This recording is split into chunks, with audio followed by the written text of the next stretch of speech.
He thought he'd done rather well, and honestly, so did I when he told me about it. 66 years old, 31 years at the same company, and they offered him a package to go early. Decent money, and 18 months of continued health coverage thrown in. The kind you carry on with after you leave and pay for yourself. So he took it. He came in to talk about what to do with the lump sum, which is why I know any of this. And I remember him saying, the health insurance is sorted for a year and a half, so I don't have to think about any of that until I'm nearly 68. And that sentence was wrong in a way that neither of us understood at the time, and it cost him money every single month for the rest of his life, because the coverage he was carrying was not the kind that counts. It looked like insurance. It was insurance. He was paying real premiums for it, and it paid real claims. But for the specific purpose of one Medicare deadline, it did not count at all, and the clock that he believed had 18 months on it actually had 8. By the time he sorted it out, he had gone past the line, and what he got for that was not a fine. A fine you pay and it's finished. What he got was a permanent surcharge added onto his Medicare premium, month after month, year after year, for as long as he lived. I could see it later on his deposits, a slightly smaller number arriving than should have been arriving, forever, because of a misunderstanding about a word. My name is Harold Briggs, 43 years in a small-town Ohio bank, branch manager for the last 19. And of all the money mistakes I watched in 4 decades behind that counter, this is the one that offends me most, and I'll tell you exactly why. Nearly everything else can be recovered from. A bad year, a poor investment, an expensive decision, you can generally work your way back from all of it given time. This one you carry. It does not expire. It does not get forgiven when your circumstances change. It is the only mistake I know of in this whole subject where the punishment simply never ends. So today, the 2 penalties and what makes them permanent. Who can safely put off signing up? And it's a real group, and quite possibly you, and what you have to do about it, which is delightfully close to nothing. The 5 situations where people believe they're safe and are not, and one of those is going to surprise a lot of you. The deadline that is not the one you think it is, and 2 more traps that catch people who do everything else right. 2 thoughts before we start. The first, Harold, I've got insurance, I'm covered. This isn't me. Friend, the word that matters here is not insurance. It's creditable. That's the term. And it is not a synonym for having coverage. Perfectly good insurance that pays your bills faithfully can be entirely useless for this particular purpose, and almost nobody is told the difference. And the difference is the whole video. The second thought, I'm already retired. This is about people who work late. Doesn't apply. Please stay, because one of the 5 traps is aimed squarely at retired people, and it's the one I see most. So, the penalties. There are 2, one for each part of Medicare that carries a premium. On the medical side, the late enrollment penalty is generally 10% added to your premium for every full 12 months you could have signed up and didn't, without coverage that counts. 10%, then 20, then 30. And here's the thing to understand. That percentage doesn't get charged once. It's added to your premium, and you pay it every month, for the rest of your life on Medicare. Someone who is 3 years late is paying roughly a third more than the person next to them, at 70, and at 80, and at 90, for the same coverage. On the drug side, there's a second penalty, calculated differently and generally smaller month to month, and it too is permanent. And I want to say something about small permanent charges, because this is exactly the sort of thing a banker notices and an ordinary person doesn't. A modest amount every month for 25 years is not a modest amount. It is a great deal of money delivered in slices thin enough that nobody ever sits down and adds them up. That is precisely why these things go unchallenged. Nobody rings anybody up about $30. They just pay it 300 times. Right. Now the good news, and it's genuinely good and it applies to a lot of you. If you are still actively working when you turn 65 and you have health coverage through that employer, you can put off signing up for the medical part of Medicare and there is no penalty. None. The same is true if you're covered through a spouse who is actively working. That kind of coverage counts, and the rule exists precisely so that people who keep working aren't forced to pay for something they don't need. And here's the part that surprises everybody. What do you have to do to arrange that? Nothing. If you are not yet collecting Social Security, you simply don't sign up. And you don't have to tell anybody, and there is no form. People find that very hard to believe, and they ring up to declare their intentions. And the answer is that there's nothing to declare. Do nothing, keep working, and the clock does not run. Quick pause. My ebook, You Earned It Twice, gives you 52 plain English calls to make about Medicare, Social Security, taxes, and bills after 65. It's the first link in the description. Now the exception to the do nothing bit. If you have already started collecting Social Security by around 4 months before you turn 65, they enroll you automatically, and a card turns up in the post before your birthday, and with it a letter explaining that if you don't want the medical part right now, you must sign something and send it back. That form matters. If you're in this group, doing nothing is the wrong move. You have to actively decline. Read the letter that comes with the card, and don't let it go in the drawer with the birthday cards. Now, the 5 situations where people think they're safe and aren't. Get a pen for this bit. 1. You have no coverage at all, and you're waiting because you feel fine. The clock is running. 2. You buy your own policy through the health insurance marketplace. It's real coverage, and you pay real money, and it does not count for this. 3. You're self-employed and you bought yourself a private policy. Same answer. Doesn't count. 4. Retiree coverage from a former employer. And this is the one aimed at those of you who told me you were already retired. A plan your old company provides to its retirees is not the same, for this purpose, as a plan an employer provides to people who are actively working. It looks identical. It may be the same insurer, the same card, the same doctors, but you are not an active employee, and that is the distinction the rule turns on. And 5. Continued coverage after you leave a job, the kind you're offered as you go out the door. It does not count either. That's the one that got my customer. There's a 6th wrinkle I should mention for completeness. Even if you are actively working with employer coverage, if that employer is a small one, generally under 20 employees, then Medicare is designed to pay first, and you are usually advised to sign up at 65 anyway, or you can end up in a real tangle over who pays your claims. So the small employer folks should ask specifically rather than assume the working exception covers them. If that list has made you uneasy about somebody, hit the like button so it reaches them. And subscribe. I do one every day. Now let me stay on that 5th one, the coverage you carry on with after leaving a job, because it isn't merely a trap. It's a trap with a second trap inside it, and the two of them together are why this catches such careful people. Here's the shape of it. When you leave employer coverage, a special window opens for you to sign up for Medicare, and it runs about 8 months. 8. Now the continued coverage you're offered on your way out the door commonly runs 18 months. So a perfectly sensible person takes the 18 months because it's there and it's familiar and there's a great deal else going on, and quite reasonably assumes that when it finishes, they'll sort out Medicare. But their 8-month window started when they left the job, not when the coverage ends. So around month 9, in a period when they are paying good money every month for insurance they believe is protecting them, they cross a line nobody has mentioned, and they don't find out until later. And notice how cruel the timing is. The offer of that continued coverage arrives in the same envelope as the redundancy or the retirement paperwork, at exactly the moment a person has the least attention to spare, and it is presented as the responsible thing to do, which in every other respect it is. Nobody is lying. The two systems simply have different clocks, and nobody's job is to point at the mismatch. If you take one thing from today, take this. Leaving a job starts a clock, and continuing your old coverage does not stop it. And I want to answer the question that always comes next, which is, how on earth is a person supposed to know that?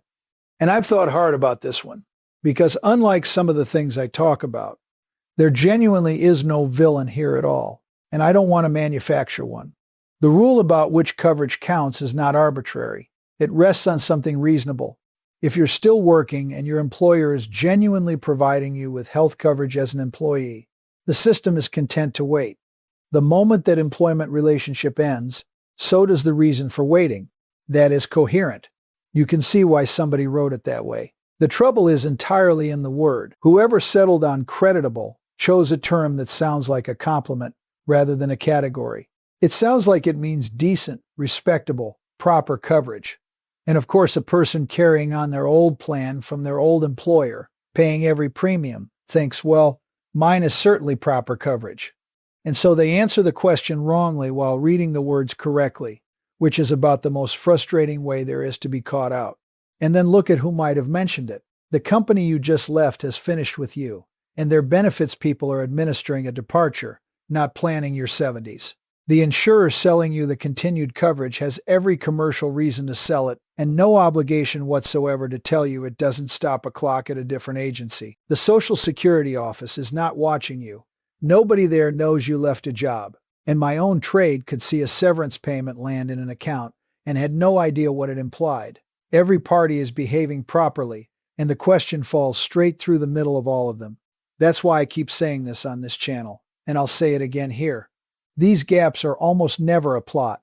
They're the space between two systems that were each designed sensibly and never introduced to each other, which is bad news because there's nobody to complain to.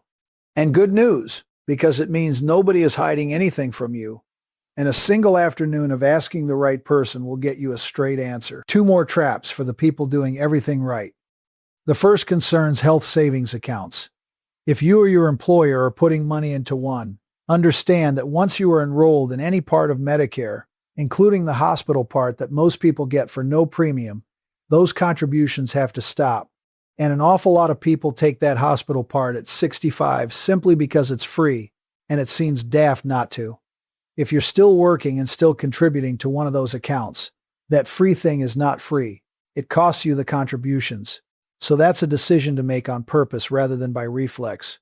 And the second is one I care about a great deal, because it connects straight to what I talked about last time.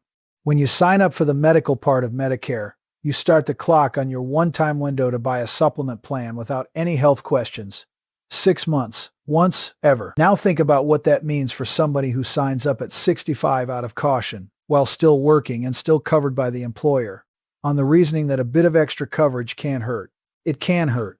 They have just spent the single most valuable window in this entire system at a moment when they had no use for it. And when they finally retire at 71 and actually need a supplement plan, that window is 5 years gone, and they can be asked the health questions like anybody else. That is a genuinely expensive piece of caution, and it is done with the best intentions every day. So the two mistakes sit either side of you. Sign up too late, and you carry a permanent penalty. Sign up too early while properly covered at work, and you can pay for coverage you're not using and burn the one window that would have mattered later. The whole game is landing in the middle, and the middle is defined by when you actually leave that employer coverage, which brings me to what to do when that day comes. You don't wait for the autumn enrollment period you hear about on television. That's a different thing for different people. You have your own window, and you can use it while you're still working, or in the roughly 8 months after the employer coverage ends. Apply 2 to 3 months before you want it to start, because they generally will not backdate it, and a gap is exactly what you're trying to avoid. There are 2 pieces of paper, your own application, and a second one that your employer or their benefits people must complete to confirm you had coverage while you were working. That second one is the piece that slows people down, so ask for it early, and ask before you leave if you can. Because a company that was very responsive to you as an employee can become remarkably slow once you're not. And one last thing that catches people on the drug side. The two systems don't reliably tell each other what happened, so it's quite common, once you join a drug plan, to get a letter asking you to confirm that you had proper coverage before. Answer that letter. Keep whatever paperwork your employer gave you about your old plan and its prescription coverage, because that letter is them asking whether to charge you the permanent penalty. And silence is not the answer you want to give. And let me put a number on why the middle matters, in the only terms I properly understand. Think about a man who lands 3 years late. His medical premium carries roughly a third extra on it. Now, in any given month, that is not a dramatic sum. It's less than a decent dinner out, which is precisely the problem, because it never once feels worth making a fuss about. But run it forward. He's 68 when it starts. If he lives to 88, that surcharge is paid 240 times, and it rises every time the underlying premium rises, because it's a percentage rather than a fixed amount, so it grows with everything else for 2 decades. When I sat down and did that arithmetic for the first time, on the back of a deposit slip, for a man I'd known 30 years, the total was more than he had spent on his last car, from a form. And that's the thing about permanent charges that I want you to feel rather than just know. We are all trained to react to big single numbers. A $5,000 bill gets your full attention. You'll ring people about it. You'll argue. You'll lose sleep. A charge of a few tens of dollars a month gets nothing because each instance is beneath the threshold at which a sensible person spends their energy. But the second one can be larger than the first, and it collects itself quietly out of your account without ever asking you again. I spent 43 years watching money leave people's lives, and I can tell you that the dramatic losses were rare and the quiet recurring ones were nearly universal. Let me finish the story of my customer, because there's a second half, and it isn't all gloom. When we finally understood what had happened, he was, as you'd expect, extremely upset, and there was a period where he blamed himself in a way I didn't think was fair. Because look at what he actually did. He accepted a reasonable offer from an employer. He maintained continuous health insurance and never had a day uncovered. He paid every premium on time. There is not one point in that story where he behaved carelessly. He simply didn't know that one word in the rules meant something narrower than it sounds. And I told him that, and I'll tell you the same, because I suspect somebody watching is about to recognize themselves and start feeling foolish. Don't. This isn't a test of character. It's a test of whether anybody happened to tell you. And for most people, nobody did. What he did afterward was tell everyone. He was on the committee at his church, and he made a nuisance of himself about it for years. And I know for a fact that at least 4 people I banked with sorted their affairs out because that man wouldn't let it go. So if you want the useful version of being annoyed about this, that's it. Here's your week. If you're approaching 65 and still working with coverage from that job, your task is to confirm 2 things: that your employer counts as large enough for the working exception, and whether you're contributing to a health savings account, because that affects whether to take even the free part. Then you may quite properly do nothing else at all. If you have already left a job in the last few months and you are carrying on your old coverage, please check this today. Not this month. Today. Because your window may be running right now, and it is the sort of thing where a week matters. If you are retired and on a plan from your old employer that isn't Medicare, find out whether you were ever supposed to have signed up. And if you're not certain, ask somebody who can look it up properly. And whoever you are, before you sign anything, ring your state's free Medicare counseling service. Every state has one. It's staffed to give unbiased help, and they cannot sell you anything. I mentioned them last time, and I'll keep mentioning them, because on a question like this, where the answer is a matter of fact rather than opinion, you want the person who has no stake in the answer. And send this to somebody still working at 65, or somebody who has just taken a package. That second one especially. There is a person in your life this month sitting at a kitchen table with a folder of leaving paperwork, feeling as though they've handled it, and they may be 8 months from a bill that lasts 30 years. Then leave me a comment. I'd like to know whether you were ever told about any of this when you turned 65, by an employer, by anybody, and if you're paying one of these penalties, say so. Because people believe a stranger in the comments in a way they don't believe a man in a cardigan. I read every one. And subscribe, because next time we leave Medicare alone, and I want to talk about the day the government starts telling you how much of your own savings you are required to take out, whether you want it or not, and what that forced withdrawal quietly does to everything else we've discussed, including the surcharge from 2 videos ago. Everything I've shared today is general educational information from a retired banker. It is not insurance, medical, financial, or legal advice. Medicare enrollment rules, penalty calculations, employer size thresholds, special enrollment windows, and what counts as creditable coverage are set by government, depend on your specific circumstances, and change over time. Please confirm your own situation with your state's Medicare counseling program, official Medicare, or the Social Security Administration before acting or not acting. That is not me covering myself. That is just sound banking. If you want more plain English help avoiding costly retirement traps like these, subscribe to the channel. Look after your money. You earned it twice. Once when you worked for it, and once when you kept it. I'll see you in the next one.